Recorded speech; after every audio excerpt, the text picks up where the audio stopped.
Do you want to build a snowman?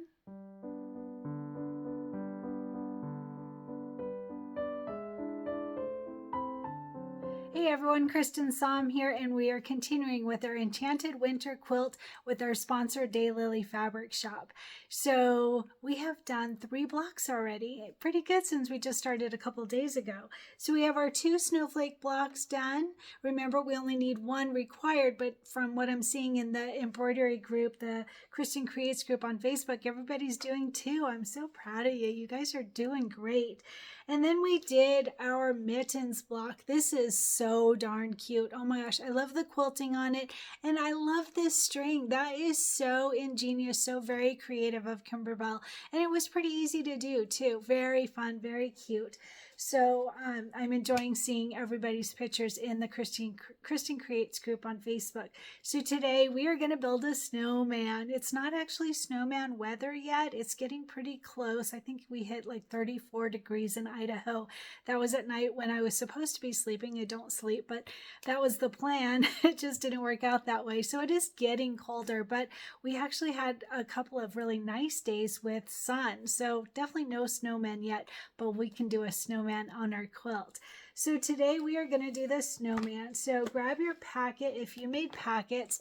As you can see, it's on page 38 of our booklet. All right, and there's quite a few things in here, not too many, but they're big. The snowman is going to be big, so we'll talk about that too. All right, so grab your packet, grab your stuff, and we'll go over that. So the first thing that we need is our main fabric, and my main fabric was so big it wouldn't even fit in my packet, so I folded it in half, and I will iron out that crease before I get started. So our main fabric, it is this blue with flowers on it. It's actually fabric number 1, if that helps you. All right, so the blue with flowers on it, super pretty fabric. This will be really cute to put a snowman on. So don't forget to stabilize this. I had a question on YouTube asking why to stabilize the main fabric since we're using batting and we have stabilizer in our hoop. This is so you don't get puckering. It's really important, especially on these big pieces. On the appliques, you can sometimes not do them. I prefer to do them to stabilize them, but on the main fabric, you definitely want to stabilize this. All right, so this main fabric, we are going to start with at 10.5 by 12.5. 10.5 by 12.5. How's that for a really big piece of fabric? My goodness, this block is going to be huge. When we cut it down, it'll be 2 inches smaller, but right now we're going to start with it at 10.5 by 12.5, backed with fusible stabilizer. All right, main fabric. And then we are going to go into the body of the snowman. So the body of the snowman is a very simple white silky solid, no design on it. And this one we are going to have it 5 by 4. I definitely recommend backing this with fusible stabilizer. It also says to in the Kimberbell book, but think about that white fabric on this blue fabric. Your snowman will end up coming out a little bluish if you were not to stabilize it. So one thing I pointed out on the prep video is what I did is I backed my fusible stabilizer, and the piece was 5 by 4, so I made my stabilizer 4.5 by 3.5, and I cut it in. You can see it's just a little bit smaller, and that just makes it really easy to know the front from the back. All right, so make sure to stabilize it 5 by 4. This is for the body of the snowman. All right, and that is fabric number 12. All right, and then our next piece is, let's see, I think I dropped this one, face and feet. So the face and the feet of the snowman, and this is 2 pieces. Did you notice that on page 38, I believe it was? There are 2 pieces for the face and the feet, because think about it, it's going to be up near the top and then down at the bottom. So that instead of 1 big piece, they instructed us to have 2 pieces. So these are going to be 3.5 by 2. We need 2 of them. Make sure to back this with fusible stabilizer. Same thing, you can easily tell the front from the back if you cut your stabilizer in a little bit, and if not, there's a black light. Have you heard about that? If you shine a black light on it, it makes it really easy to tell the front from the back. Basically, the stabilizer has this weave on it. You can see the weave versus the fabric. You can't see it as much. That's how I used to tell before I started cutting my stabilizer in. So 2 pieces, 3.5 by 2. One is for the face, one is for the feet. It's fabric number 25. That's interesting. I would have thought they'd be the same. Oh, you know what? I was wrong. I didn't realize this at the time. The body of the snowman is actually white with white dots on it. It's super hard to see. I just assumed it was a white silky solid, but there are little tiny white dots on there that you can barely see. Again, that black light helps with that. So that's why the body and the face and the feet are different fabrics. All right, so this is fabric number 12. Like I said, it is the white with tiny little white dots on it that you can't really see. Okay, and then for the face and the feet, 3.5 by 2, and this one I'm pretty sure is just a silky solid. Looks like a silky solid to me, and it's fabric number 25. I made that note to help you tell which fabrics are which. All right, and we went over all of this in the prep video as well. All right, and then for the next one, it is the mittens and the cuffs. So that is a aqua silky solid, no design to it. I feel like I have to check them all now since I told you wrong on the body of the snowman. All right, so this one is for the mittens mitten cuffs and the hat. All right, so the major part of the hat. And this one, we do want to stabilize it. It does say that in the directions, and I always say that for my applique pieces, but we're coming up on one that's going to throw a little wrench in that. So mitten, cuffs, and hats. This one is 6 by 4. We are stabilizing it. This is fabric number 2, if that helps. 6 by 4 for the mitten, cuffs, and the hat. So the cuffs meaning like the little part on the wrist, and then the main part of the hat. All right, 6 by 4. And then the next one, this one is really interesting. I'm really curious about this one. So this one is for, let's see, hat, accent, and brim. Hat, accent, and brim. And it is a teal silky solid. But notice, I don't have it stabilized, and I really feel like I should have it stabilized. I know it makes it easier to cut. You don't get all the little pieces and edges and stuff, but it says not to stabilize this one, and I don't know why. I can't understand why. I can't figure it out. So I thought that was interesting. So I didn't. I'm a rule follower, so I did not stabilize it, but I really feel like it should be stabilized. But it says in the notes here, and I have lots of other notes too, but it says iron fusible backing to the wrong side of all fabrics except for the hat, accent, and brim fabric. Why? I don't know why. I'm so curious. Maybe because it'll have a detail stitch that's different. I don't know. I haven't figured it out. Maybe we'll figure it out when we get there. We'll see.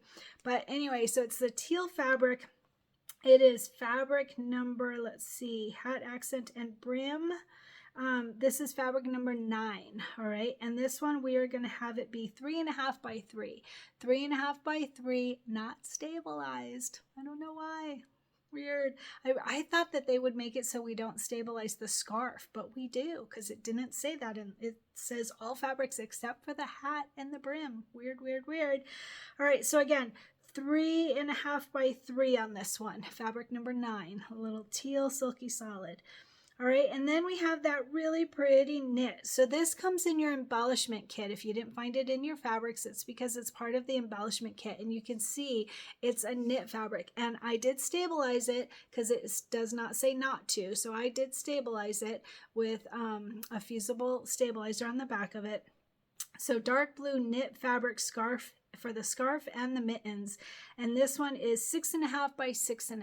all right, and you can see that there's lines on this, so I'll tell you when we get there. Hopefully I'll be able to tell which way it's like the knit, so there's the knit down or knit across, so I'll point that out when we get there of which one I'm going to do. At least hopefully I can see directions in here. I can't tell on the tiny little picture, but there's probably another bigger picture that I'll check for.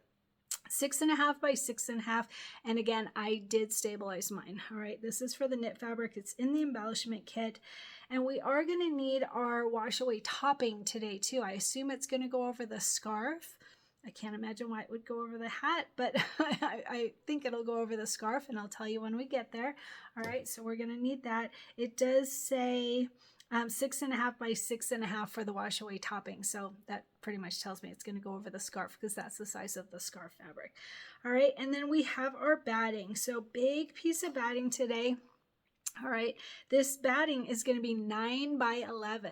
All right, 9 by 11 for your batting. Big piece of batting, 9 by 11.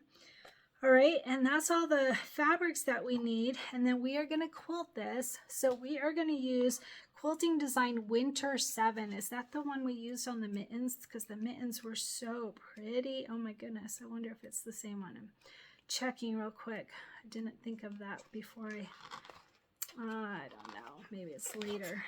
Yeah, we're supposed to do them later. So what did we use? It was on the second hooping, Winter 7. That'll be fun for that snowman. That'll be really cute. All right, so Winter 7. Now here's the deal. We want a Winter 7 in an 8 by 10. So those of you with a 6 by 10 hoop, that means you're going to be doing a double hooping. So to do that, make sure to watch one of my videos on my YouTube channel. There's a whole, if you click on the tab for playlist, there's an entire playlist of all of my smaller hoop videos, and it just walks you through how easy that is. Now, if you have an 8 by 12 hoop, you can use it. Remember, I've said on a couple of the previous videos that you can take out steps 3 and 4. That's the part that will make it 8.5 by 10.5. So it won't fit in an 8 by 12 hoop. But if you take out those steps 3 and 4, sorry, that is the placement and tack down of the main fabric, then you'll be able to fit it in your hoop. You may still have to shrink it down a tiny bit. I think that the Brother hoop is 7.87 if I recall, so you may have to shrink it down just a little bit more. That you can do that, or you can rehoop, do 2 hoopings to get that quilting. Either way, whatever works for you. And again, I have videos that show that. So 8 by 10 Quilting Design Winter 7. All right. And then let's see, the weird thing was to not stabilize the hat accent and brim. I have no idea why. I'm super curious to see if we'll figure out why. There was another one, I think on the penguin, that we don't stabilize. I think it was the hat fabric as well. And I don't know why. Kimberbell does things their own way, right? And we'll figure it out. There will be a pom-pom that's in the embellishment kit. We will add that after the project is all done. I'm not going to do it now. I'm going to do it as an embellishment after the project is done. And then it says, if you plan to attach the pom-pom, skip machine step 21. So in other words, there is a stitched pom-pom. If you didn't get the embellishment kit and you want to stitch your pom-pom, you have that option. And I'll show you when we get there. I'm going to bypass that and attach the pom-pom that's in the embellishment kit. Let's see. We're going to need our big pop roller, I'm sure. And bigger hoop. So I'm probably going to use my 9 by 14 hoop because I don't want to take out steps 3 and 4 if I don't have to. If you need to, then absolutely do that. But if you have a bigger hoop, then you can do it in a bigger hoop. So I'm pretty much going to do that. I'm not sure. I was thinking I would just not even show you the software section and do it on the machine because we haven't done that yet. So I might do that. We'll see. If you do it that way, you can either do it in software and send it over to your machine. Super easy. Use a USB stick if you need. Or you can just on your machine load the quilting design and then load the snowman design, because both designs are going to be centered in the hoop. So both the designs centered, so that part we don't have to adjust it or anything like that. So I may show you how to do that for those of you that want to do it that way. Either way, both ways are super simple. So we have a lot of a big snowman to work on today. And so let's go ahead and get started.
my shirt today. I just finished this one. I love it. It's really fun.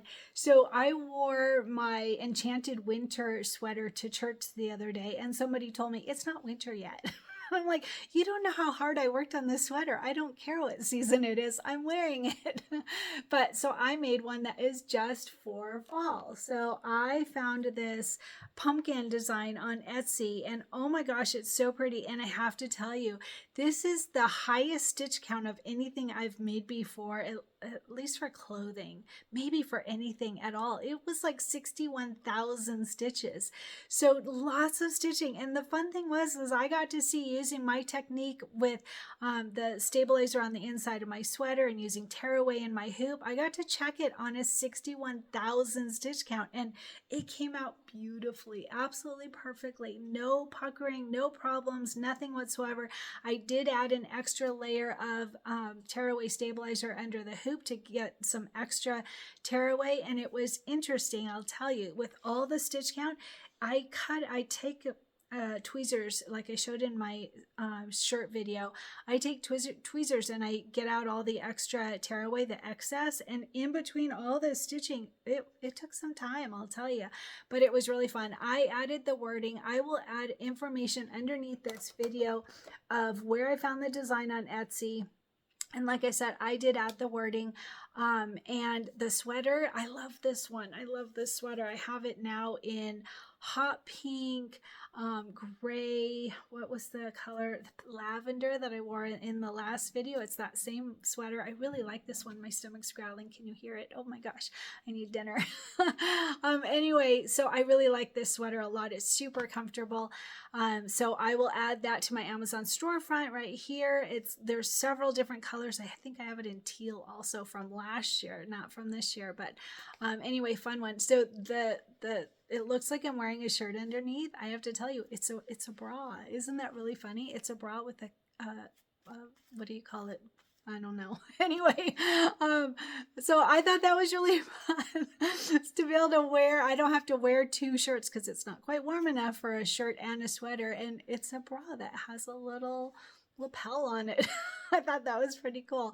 So very fun sweater, fun design, lots of bling. I ordered more bling on Amazon. If you haven't done that, check my Amazon storefront, Hot Fix Rhinestones. I've got them in lots of different colors. So pretty fun sweater. I will add information under this video of where you can find the sweater in my Amazon storefront and also the design on Etsy. And how are you doing with your goal? Don't forget, I want to hear about it. I want to hear updates. So put a comment in the YouTube comments telling me how you're doing with your goal. Like a lot of people, it's cleaning out their craft room or staying up on the project, weight loss, eating healthy, getting 10,000 steps a day. I've seen lots of really, really good goals. So I'm very excited to hear updates on how you're doing with it. So my one goal of less hand holding, I'm failing miserably. I'm so not, my stomach's still growling so much.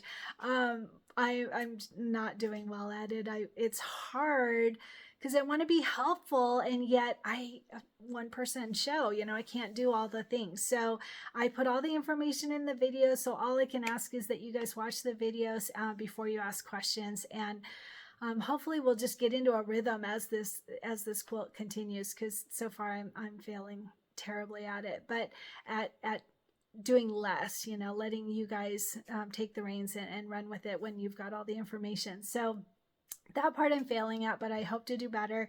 The other goal is my goal is, I think it was 80 miles. It might be 90. Oh my goodness. I hope it's 80. It might be 90. I don't remember. I have to check. Either way, I'm at 31 miles so far today, and it's hiking, running, walking, whatever, any kind of mileage in using that format. And so today I ran 4.5 miles. I'm doing the Boston Marathon on an iFit challenge. They broke it up into 8 different parts, and I finished part 7 today. So I'm like 23 miles in now. And it's really cool, I have to tell you. So I'm in my house on my treadmill. So that's nice. I'm not having to run to the gym or anything. But it's so beautiful to see all of the Boston houses, all of the New England style houses as the iFit trainer is running along. I'm loving that. And it's really inspiring. I mean, these people, I think he said there were 37,000 people in this race. And I don't know if that was spectators too. I didn't catch that, but their bodies are hurting. You can see there were double amputee people doing this run, all the things. And it's just so inspiring, so inspiring. I am so blessed that a lot of people, it said, running for those that can't. I love that. I love that. So, you know, you got to take inspiration where you can find it. And boy, this series has been very inspiring. I'm loving it. So that's good. I'm doing my workouts. I did 2 of those of the Boston Marathon. They're broken into 5K sections. So I did 2 of those. And I did 1 strength training workout. And that was really hard. I was breathing like I was ancient and falling apart, and maybe I am. But anyway, but I did it. So I got 3 workouts today. I was pretty happy with that, especially after not sleeping last night. So I did my workouts. I feel really good. I've got my energy because of those workouts. So how are you doing with your goal? I want to hear your action plan, what you've done toward it so far. I want to hear all about it.